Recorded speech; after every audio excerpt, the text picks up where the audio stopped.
আপনার স্ত্রী আপনার পরিবার কিংবা আপনার বাবা মাকে কতটুকু খেয়াল রাখবে সেটা আপনার স্ত্রীর উপর নির্ভর করে না, সেটা নির্ভর করে স্ত্রীর প্রতি আপনার দায়িত্ব এবং যত্নের উপর।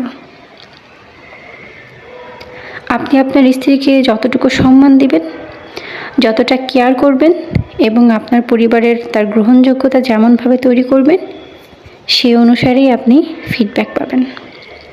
বিয়ে করে প্রথম দিনেই অনেকে বলে বসে আমার পরিবারকে দেখে রাখবে, অথচ সেই দিন স্ত্রীকে আশ্বস্ত করার কথা যে আজকে থেকে আমি তোমাকে দেখে রাখবো।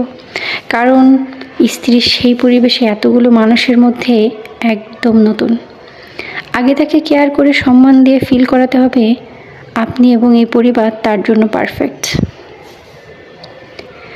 বিশ্বাস করুন, আপনি আপনার স্ত্রীকে পরিপূর্ণ সম্মান দিলে এবং আপনার পরিবারে তার একটা সুন্দর অবস্থান তৈরি করলে তাকে কখনোই বলতে হবে না আমার পরিবার বা বাবা মাকে দেখে রাখবে। সে নিজে থেকেই কৃতজ্ঞতা স্বরূপ সব দায়িত্ব পালন করবে।